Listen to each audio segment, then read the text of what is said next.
good morning and welcome to another Now Jakarta, Now Bali and Leaders Magazine interview. Today we are delighted to welcome the ambassador from New Zealand to Indonesia, Mr. Jonathan Austin. Good morning, sir, and welcome to our interview.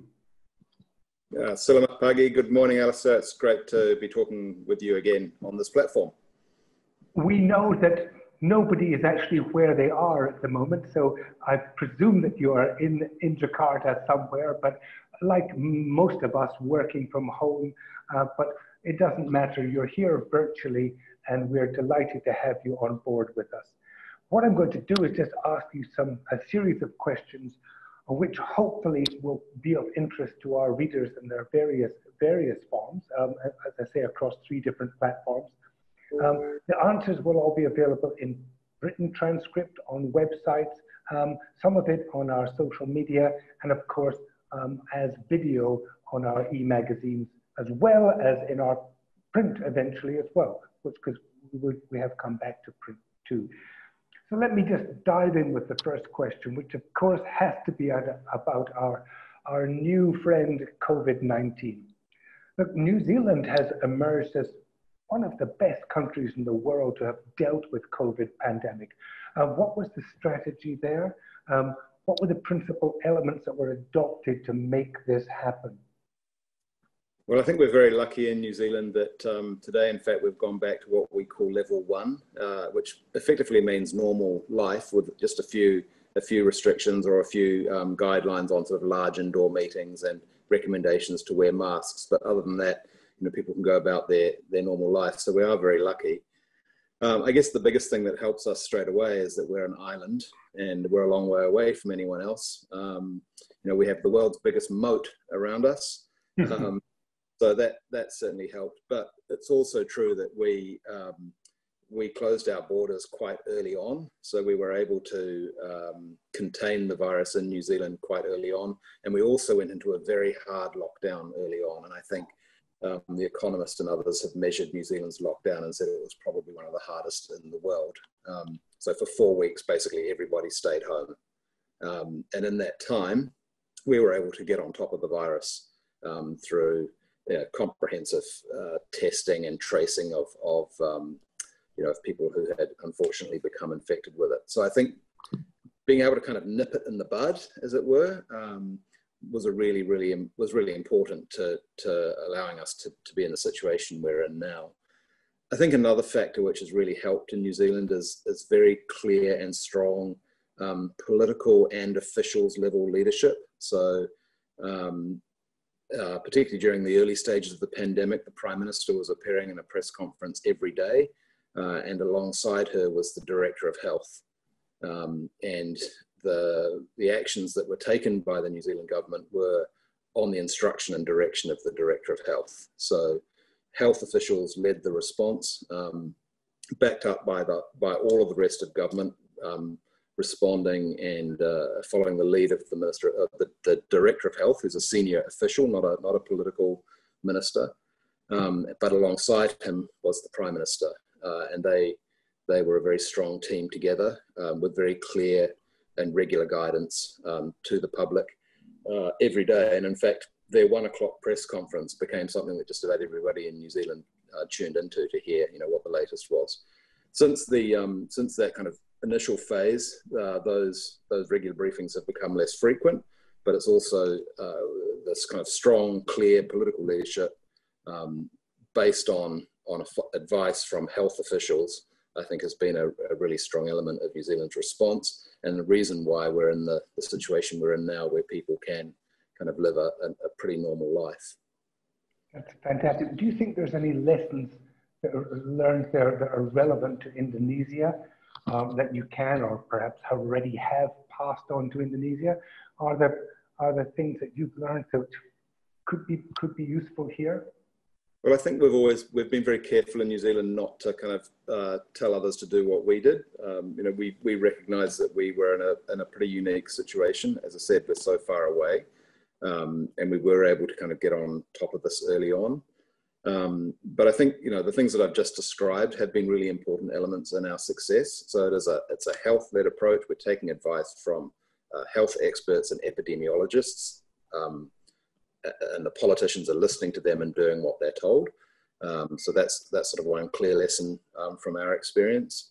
And I think the other clear lesson from our experience is a very clear and united political leadership. So, you know, everyone's on the same page. No one's, ministers are not kind of, you know, relaying different messages from the message that the Director of Health would want them to broadcast.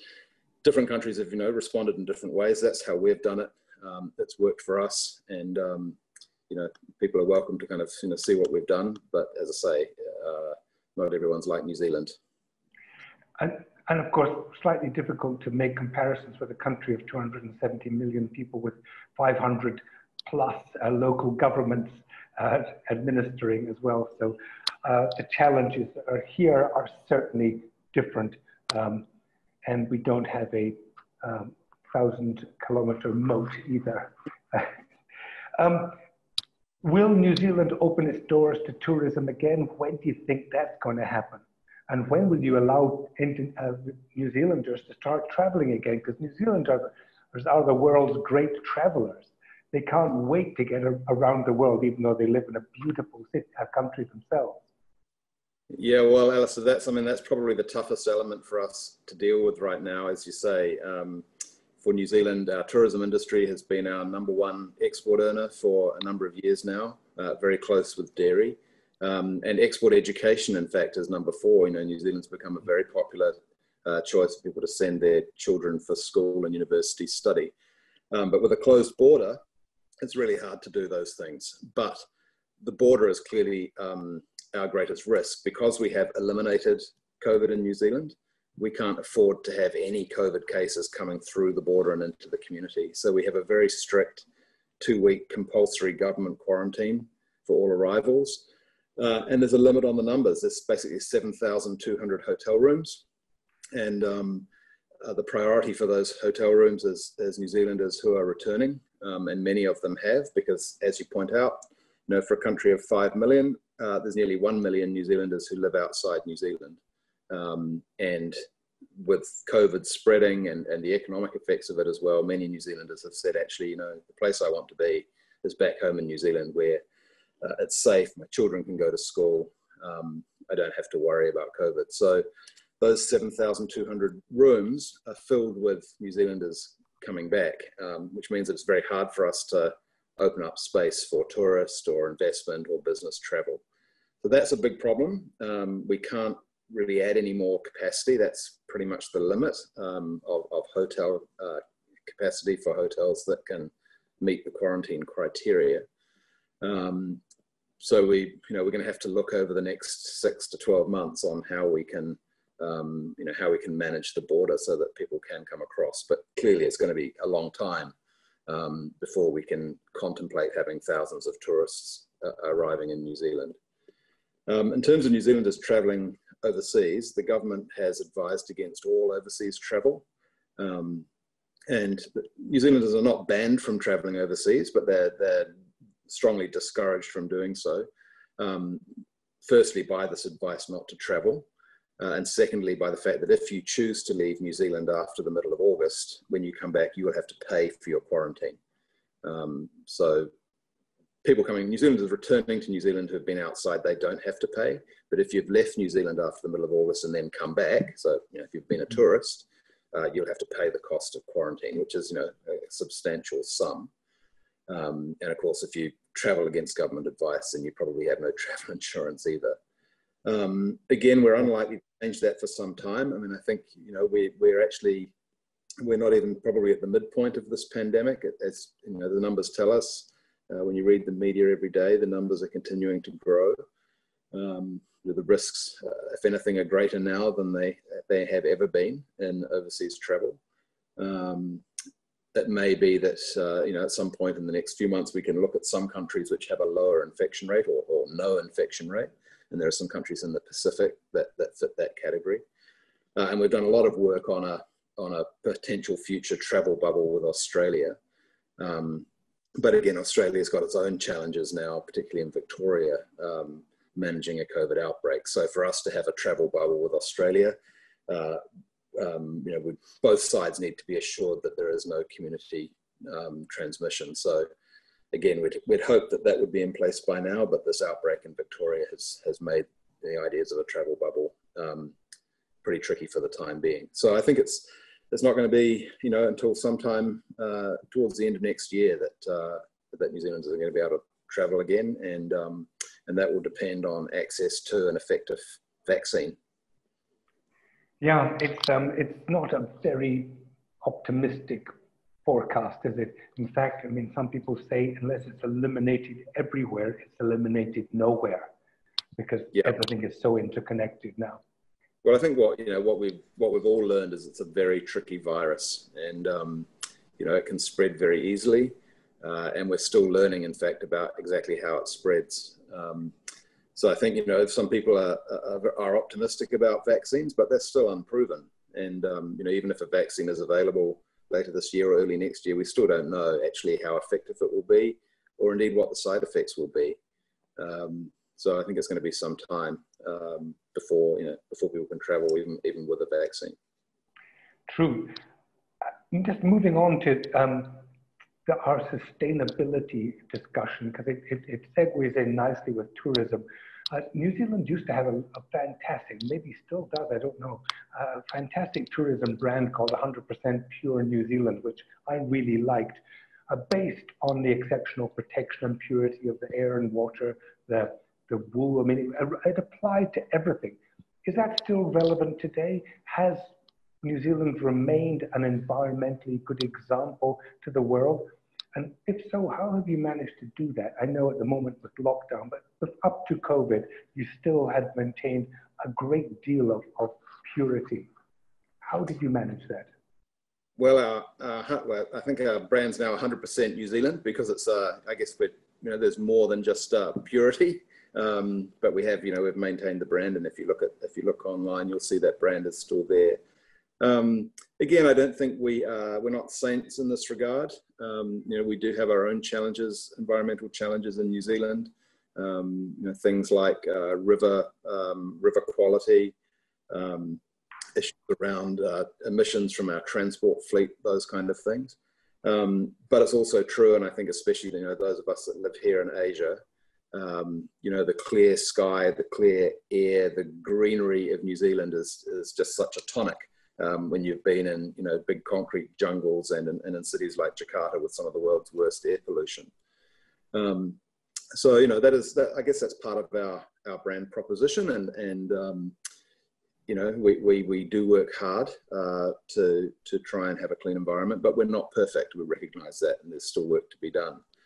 I guess what we also see is that COVID is also an opportunity for building back a green recovery. It's a chance for us, I think, to sort of take a step back and look at some of the pressure that we've put on our planet from the growth that we have enjoyed in recent decades. That growth has come at a cost, and I'm sure if you speak to older people in Indonesia, they will tell you all about that cost. They will tell you about environmental degradation, about forests cut down, about land that's been mined. Anyone in Jakarta who was here 30 or 40 years ago won't believe you when you tell actually, in the last couple of weeks, Jakarta's been #1 in the world most polluted air, and in fact, if you check online right now, it's in the world top 10. So there's been a cost to growth, and I guess what we see is that it's a chance for us to kind of take a bit of a step back from that and say, well, what does a more sustainable future look like? What does a green recovery look like? In our case, our parliament, even before COVID, in fact, had passed an act of parliament that says that New Zealand will be carbon zero by 2050. That's a challenging target for us, because some of the easy things to make carbon zero we've already done. So electricity generation in New Zealand, for example, 80% of it is from renewable sources already. So it's not like we can kind of close down some coal power plants and build more geothermal or build a hydro dam. We've kind of already done that. So for us, reducing carbon and greenhouse gas emissions means dealing with things like livestock emissions, one of our biggest contributors to greenhouse gases is from methane from cows and sheep. And, you know, trying to stop cows from burping and farting is not easy. So, that's an environmental challenge that few countries have. Correct. In fact, we are working with a number of other countries, including Indonesia, on the Global Research Alliance to try and tackle agricultural emissions. In fact, Indonesia is the current chair of that alliance. So a group of countries are putting quite a lot of sort of science investment into how do you change some agricultural practices to reduce emissions. So that's, you know, that's our contribution. I think New Zealanders feel quite strongly about this. Certainly, you know, it's mainstream in New Zealand to argue in favour of sustainability. It's, you know, it's mainstream to try and want to reduce the amount of impact that we have on the planet. Walking along beaches in New Zealand is always such a wonderful thing, and I always enjoy it. And then I see people wandering about, going from left to right on the beach. So I said to my sister walking on the beach, "What are they doing?" She said, "You know what they're doing, Alistair? They're picking up garbage." Yeah. People going out walking even are consistently looking for ways to keep the cleanliness of New Zealand intact. And it is a great lesson to be learned, which a few countries certainly can learn from New Zealand in that respect. The secret, I guess, is not to make so much garbage in the first place. So, you know, so reducing and reusing, I think, has become a much more mainstream thing in New Zealand. But people are not used to seeing litter anymore. So, you know, one of the things I find so disappointing in parts of Asia, including in Indonesia, is that, you know, these beautiful sites, absolutely stunning, and there's, you know, water bottles and, you know, instant noodle packets and things just kind of thrown on the ground, and it really, you know, takes away from the amenity of that place. And then, of course, downstream, it then leads to all these huge problems with garbage, you know, clogging waterways and ending up on beaches and all the kind of negative effects of that. So, you know, again, I think New Zealanders like to live in a clean place and take a lot of pride in trying to keep it clean. And it's a great, well, that's part of the charm of going there, which none of us are going to experience for some time. Now that you've painted this beautiful picture of it, we can't go and enjoy it unless we... Save your pennies, though, Alistair, for when the border is open again. I'm ready, I can tell you. No, you just mentioned renewable energy. When I first came here, there was a bunch of New Zealanders working on Kamojang geothermal, which was kind of the pioneer geothermal. That was 40 years ago. You're one of the pioneers, one of the great successes in the geothermal field. How is progress, and has anything happened? Has that Kamojang thing taken off? Do you have anything that's happening in Indonesia in geothermal? Or I also remember New Zealand started LNG buses and taxis as well. That were pioneers in that. I don't know if that's still going, but there was a lot of really good examples of how to make renewable energy, or at least clean energy, work. How are we doing now? Well, as you know, we've been very pleased to have been helping Indonesia for nearly 50 years now develop their geothermal resources. Indonesia is blessed in that it has some of the best opportunity for geothermal development in the world. You know, the living on the Ring of Fire has some significant disadvantages, you know, earthquakes, tsunamis, volcanic eruptions, but it also has a real advantage in that it's easier to get to hot rocks, which is what you need for geothermal power. So we've been very happy to share our knowledge and experience with Indonesia over that time, and that led, as you point out, to the development of Indonesia's first big commercial field at Kamojang. And we're continuing, in fact, through our aid program to help with that development. So I think if you went into a room full of geothermal experts in Indonesia, I'd be very surprised if you didn't find a large number of them had some kind of training in New Zealand. So we're continuing to provide training across the spectrum of geothermal, from exploration to plant operation. And we would like Indonesia to do more. And we're encouraged by the measures that are being taken by the new minister to give greater priority to renewable energy production.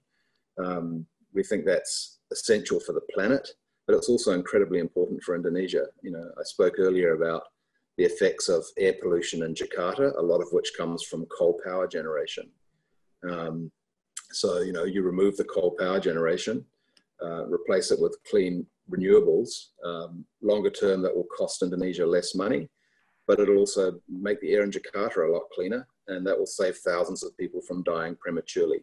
You know, I sometimes say to renewable energy advocates in Indonesia, I said, you know, you shouldn't be lobbying the energy ministry, you should be lobbying the health ministry. You know, thousands of people die early, thousands, probably tens of thousands die early because of air pollution coming from coal power generation. Imagine if you could offset that and if everybody could live longer because they didn't have to breathe dirty air. So I think, you know, there's good reasons to try and save the planet. There's good economic reasons, and there's really good health reasons for investing in renewable energy. So I think, you know, Indonesia's is lucky in that regard.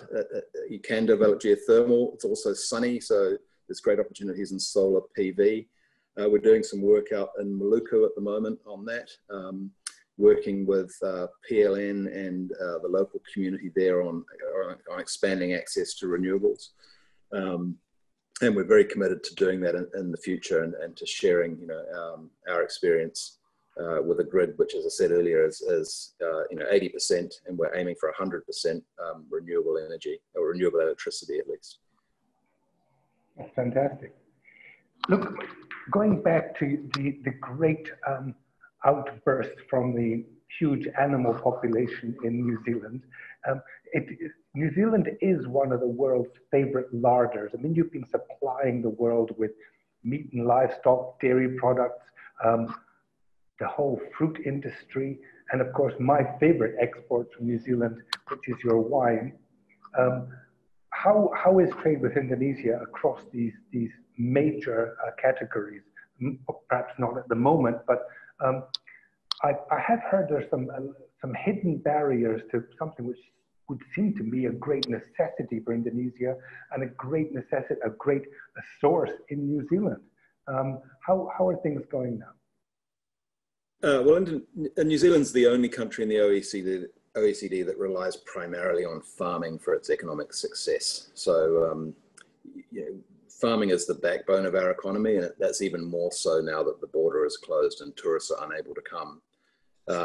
And we're very good at it, and we produce some of the world's highest quality meat, fruit, dairy products, vegetables, and, you know, that's basically what we rely on. Unfortunately, those are all goods which are heavily protected around the world, and many countries, you know, erect tariff barriers or regulatory barriers to try and protect their own farmers. While that's sort of understandable to a degree, it also means that consumers end up paying a lot more than they should for these products, and that's certainly true in Indonesia. We have a free trade agreement with Indonesia through the ASEAN Australia New Zealand Free Trade Agreement, and we're looking forward to concluding the RCEP agreement, which includes Indonesia as well. But it's also true that we face some tough regulatory barriers to entry in Indonesia. And those are issues that we have disputed with Indonesia, and in fact, the World Trade Organization has ruled in our favor. And these are regulatory barriers that make it a lot harder for Indonesian consumers to buy New Zealand products, or they end up paying a much higher price than they should. You know, there are many products that we would like to sell here, or even some that we do sell here, that are more expensive than they are, in Singapore. So Singapore has an open border. If you go into a Singaporean supermarket, you'll find 500 or 600 New Zealand products in it, at least. But if you go into an Indonesian supermarket, you'll find a much smaller number of New Zealand products. And that's what happens when you have regulatory barriers to market entry. It means that Indonesian consumers get less choice and they pay more. And we continue to look forward to Indonesia meeting its obligations in the World Trade Organization. We've been promised changes to things like import permit regimes, and we're looking forward to Indonesia delivering on those promises, because it will mean that Indonesian consumers get more choice and pay lower prices. Seems logical to me, but of course this world of diplomacy and trade is something which us normal human beings can't quite understand. I'll have to leave that entirely in your good hands, sir. But linking food sustainability and tourism, what can New Zealand teach Indonesia as it strives to attract, again, post-COVID, more tourists who are increasingly looking for sustainable destinations, organic food, environmentally friendly places? I mean, you've done all of that. Are you able to come and help the tourism ministry here in how to organize that? Is there any interest on their behalf? Is that something that you could be doing? Well, I guess the first thing to say is that Indonesia, has some real leaders in this field itself already. There are some excellent and high quality organic producers in Indonesia. I think there are people, particularly in Bali, that see that sustainability and environmental protection are a really, really important part of a tourism proposition. And I know that there's been a debate, particularly in Bali in recent years, over whether you should aim for more tourists or whether you actually aim for fewer tourists that pay more because they want to come and experience the incredible environment that Bali is. They don't want to come to Bali to be stuck in a traffic jam in Denpasar. They want to come to Bali because they want to go to a beautiful clean beach, or to snorkel on an amazing reef, or to walk around beautiful rice paddies. So that's a debate that we've had in New Zealand too. Do we actually want to kind of limit the numbers, because in some places there are so many tourists that actually the experience is degraded, I guess, by there being too many people. And I think we will increasingly be looking to value tourism rather than numbers tourism. And in fact, that's a change we had already made before COVID. So that's certainly something for Indonesia to think about. Is to measure tourist success by the dollars that tourists spend rather than the number of tourists that you have. Because as you say, I think increasingly tourists are looking for places which, where the environment is protected and where sustainability concerns are being addressed. And that's something which, Indonesia will need to think about harder in the future. We've offered some of our help with that, particularly around how you kind of manage the environmental impacts of tourism development. Again, we've got some experience in that, and we have offered our experience to Indonesia, and we have had some conversations with the tourism ministry here, who I think who understand these challenges too. Well, I'm 100% on your side. I spoke at a tourism forum 20 years ago and gave them exactly chapter and verse of quality against quantity. And unfortunately, that argument didn't work then. I think they're getting there now, but not 100%. So let's all keep going on that track, because it is the right way forward.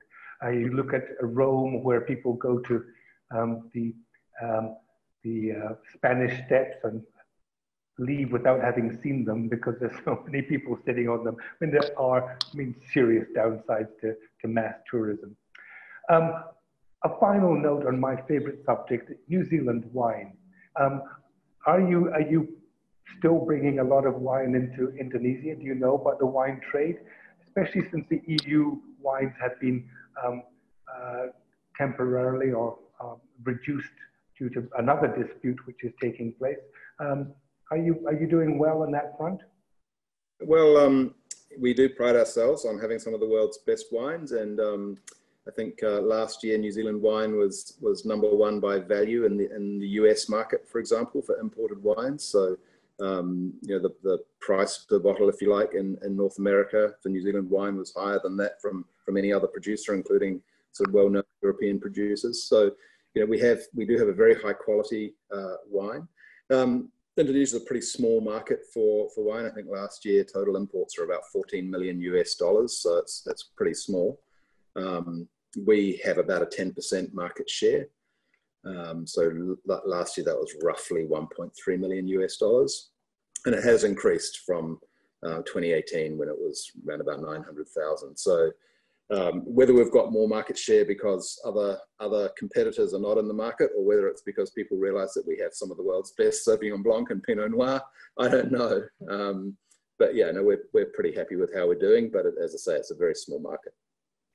Indeed. Well, let's hope that fortunately, it hasn't closed up. There have been times when we've seen various political bodies say, let's stop people drinking altogether all across Indonesia, which fortunately hasn't happened, because that would not be good for tourism at all, or even business travel, to be honest. The last subject I was going to talk to you about was education, but of course that really isn't happening at the moment because people just can't travel. You said that education was your number 4 export earner, but it's very difficult to persuade where you can't have people coming to New Zealand, and distance learning is rather difficult and rather different, isn't it? So we still have 2,000 Indonesian students in New Zealand, and we've extended the visas of those students, including giving them the ability to work, because we recognise that many of them may not want to come back to Indonesia because they won't then be able to come back to New Zealand. So many of the students that are Indonesian students that are in New Zealand are choosing to stay in New Zealand. And as I say, that their visa conditions allow them to do some work as well, which also suits us incidentally, because we've got a lot of fruit to harvest coming up in the summer.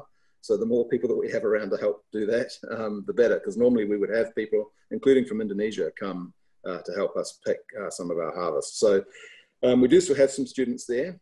We're hopeful that sometime next year we will be able to reopen the border to international students. We're just not quite sure when.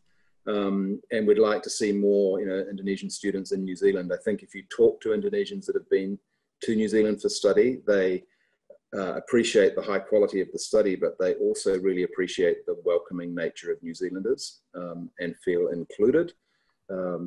We have a large number of international students, but it's not a huge number. So even in a New Zealand university, I think if sort of 10, 15% of the students are from overseas. It's not like some other countries where nearly half the students can be overseas. So if you come to New Zealand for study, you will study alongside New Zealanders and be accepted, as part of our welcome. And that's part of, I think, New Zealand's brand, is that we're a small and welcoming country. So we do strongly welcome international students. And I think the feedback from Indonesian students is that they felt very welcomed in New Zealand and had a really great high quality education experience. So we're hoping to have more of them. Of course, at any time we have 60 or 70 Indonesians studying in New Zealand on New Zealand government scholarships.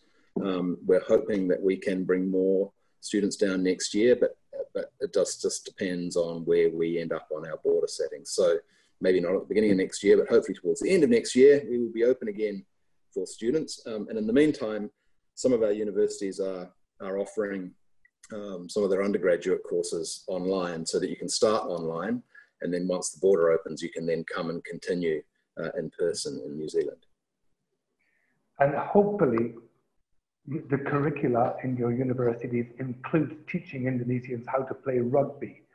Don't waste the opportunity when you've got them there, because Indonesia needs some good rugby players to beef up their team. To get too good, because there's 270 million of them and there's only 5 million of us. So, we have to be a bit cautious in that regard.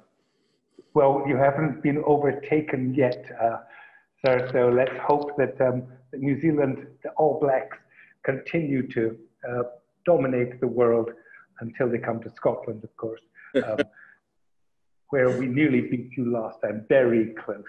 Yeah, nearly beat, that's the important word there. And that's one of the words which we pride ourselves on, nearly. So in conclusion, look, New Zealand is a small country punching above its weight in Indonesia. It's great to see the influence, the awareness of New Zealand as a destination, as an education, as a trading partner, which, as I say, it far outweighs the small number of people there. It's great to have you with us today, talking about some of the challenges that you have faced and mastered, and some of the challenges you're still facing. And we hope that you will remain a wonderful friend to Indonesia, and certainly a friend to us here in now Jakarta, now Bali, and MVB, where we are your supporters and we certainly hope to support you in everything you do. Thank you very much indeed on behalf of us all for your presence here with us today. Thank you very much for the opportunity to chat. It's always good to talk to you, Alistair. I always enjoy reading your publications. Look forward to seeing them again when you're able to get them out. Indonesia is our closest partner in Asia. It's a strong relationship and one we're very happy to continue, even in these very challenging times. Thank you very much indeed, and goodbye for now.